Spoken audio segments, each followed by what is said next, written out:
So, my mom discovering online shopping, it was like watching a little kid see themselves in the mirror for the first time, totally fascinated and confused all at once. She was skeptical at first, unsure of how it all worked, but once she got the hang of it, there was no stopping her. It was like she had found a new hobby, a new way to pass the time. It all started simple enough. Someone forwarded a WhatsApp message about a huge sale on some cortas. She was intrigued, to say the least. The idea of getting something at a discount was too tempting to resist. She clicked on the link, and that was the beginning of her online shopping spree. "Okay, it's on sale, let's get it," she said. And that's how it all began. Her adventure into the crazy world of online shopping. She started with small things like curtis and kitchen items. But soon she was buying things we didn't even need just because they were on sale. Next thing you know, our house was overflowing with boxes. Every day, a new package would arrive and she would excitedly open it, like a child on Christmas morning. It was both amusing and a little overwhelming. Didn't need a dozen steel tiffins? Didn't matter, they were 70% off. She couldn't resist a good deal, even if it meant buying things we had no use for. Our kitchen was soon filled with more tiffins than we could ever use. That bright pink salwar kameez that even my grandma wouldn't be caught dead in. Well, it was a steal, you see. She bought it, convinced that someone in the family would eventually wear it. Her enthusiasm was infectious, and soon even we were caught up in the excitement of her online shopping adventures. And then came all the questions. It was like opening a floodgate of curiosity and confusion. "Honey, how do they even sell all this stuff online?" she'd ask me, totally puzzled. "Isn't it risky? How do you know it's safe?" Trying to explain the internet to someone who still struggles with a smartphone is something I wouldn't wish on my worst enemy. It was like trying to teach a cat to swim. The sheer amount of stuff you could buy online blew her mind. She couldn't believe that everything from groceries to gadgets was just a click away. From vegetable choppers to diamond earrings, she scrolled through it all, her eyebrows shooting up in disbelief every few minutes. "Are you sure this is real?" she'd ask, her voice tinged with skepticism.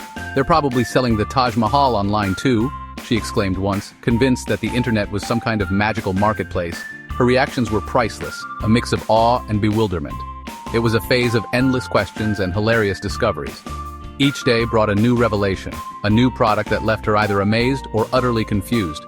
But slowly, she started to get the hang of it, even making her first online purchase, a set of kitchen knives. The joy on her face was unforgettable. And then came the sizing problems. Now my mom truly believes in the universal truth that large size fits all. So naturally, the stuff she bought online was almost always a size too big or a size too small. "Honey, what's this size chart thing?" she once asked me, pointing to the size guide on the screen. I tried explaining it to her, but the idea of measuring yourself before buying clothes online seemed totally strange to her.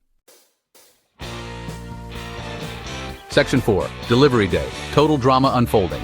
When an online order arrived, it was a major event in our house. The anticipation would build up for days, with everyone constantly checking the delivery status. It was like waiting for a long-lost relative to arrive. First came the waiting game. Mom would call the delivery guy every hour to see where he was. She'd pace around the living room, phone in hand, muttering about how unreliable these services were. Each call would end with a sigh and a promise that the package was just around the corner. Then came the unboxing, a whole ceremony that involved carefully opening the package like it had the Hope Diamond inside. Everyone would gather around, eyes wide with excitement as the box was slowly unwrapped. The sound of bubble wrap popping was like music to our ears. Finally came the inevitable disappointment. The salwar suit was the wrong color, not the vibrant red we had seen online, but a dull maroon. The fabric felt different too, not as soft as we had imagined. The mixer grinder was missing a part, making it completely unusable. We had been so excited to try out new recipes, but now it seemed like we'd have to wait even longer. Or, the bedsheet looked nothing like it did in the picture. The colors were faded and the material felt cheap. It was a far cry from the luxurious bedding we had envisioned. Cue the dramatic phone calls to customer service, complete with threats of complaining to the manager. Mom would demand a refund or a replacement, her voice growing louder with each passing minute. It was a performance worthy of an Oscar, and we all watched in awe. Section 5, and finally, Online Shopping Master. But here's the funny thing. Even with all the initial hiccups, my mom has become an online shopping pro. She's figured out how to find the best deals, navigate size charts, sort of, and even leave those really critical reviews for products that don't meet her high standards. From a confused newbie, she's transformed into a seasoned online shopper, able to spot a good bargain from a mile away. The internet, it seems, had finally met its match in my Desi mom.